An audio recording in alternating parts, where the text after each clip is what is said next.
Democrats have been quietly, and we've been talking about this, putting plans in place to pack the Supreme Court after 2 unanimous decisions over the past week. Joining us now to talk more about this, South Dakota Congressman Dusty Johnson. Congressman, good morning. Welcome back in. Good morning.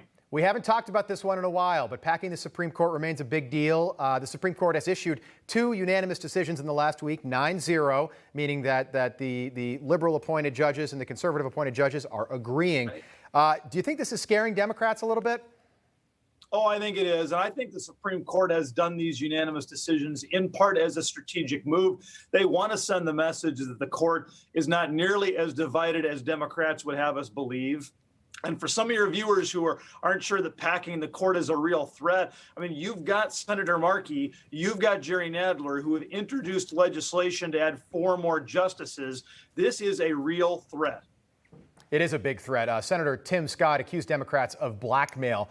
This is pretty scary. Apparently, Democrats threatened to pack the court if the court upheld the pro-life law in the state of Mississippi. And I just, when I look at that, it reminds me that liberals seem to struggle with that 3 branches of government thing that we've got here in the U.S.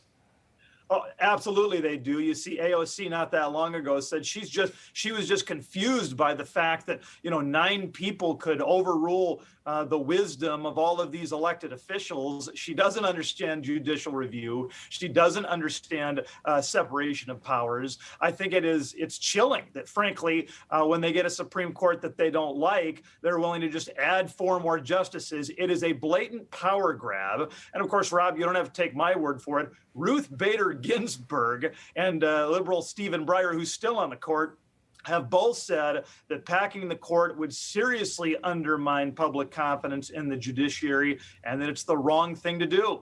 I want to talk about the origins of the coronavirus, and Dr. Anthony Fauci, the director of the NIH, Dr. Francis Collins, was talking about where this virus came from just recently. Take a listen. I categorically deny that NIH, in its grant funding and a subcontract to the Wuhan Institute of Virology, was permitted to do anything that would have created a virus that would have been increased in its transmissibility or its virulence for humans. I categorically deny that. Gosh, you and I just spent a whole bunch of minutes here talking about some issue that we need to get an answer to, and meanwhile people are still dying from COVID-19, and we didn't even talk about the ways to get to an end to this with vaccines. So please, could we have a bit more of the focus on how we're going to save lives? That is a ridiculous premise. I get that he's trying to, I think, listen, we're both parents. You ever tell your kids not to get a cookie out of the cookie jar? You tell them not to do it, but sometimes they still do it. That's what this $600,000 grant, I think, personally was used for. I think the Chinese said, no, we're not going to use that for gain of function, and they might have just done it anyway. And who's to hold them accountable? What do you think's going on here? Where do you think this virus came from?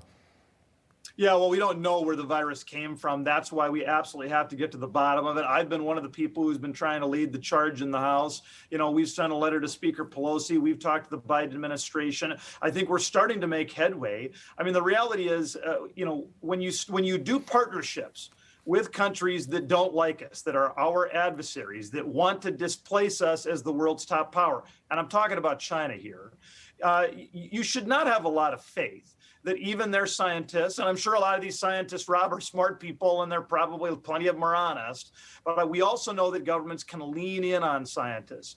We know that governments like China can make decisions that would be very bad for our country. I think we need to seriously reassess all of our partnerships with China, because this is not a country that's just trying to do us a solid one. Yeah, that's a good way to put it. Dr. Fauci, in January 2020, responded to an email, and I want to read this properly here. He said, the typical mask you buy in drugstores are not really effective in keeping the virus out. He knew that 2 months before the coronavirus was a big issue here in the U.S.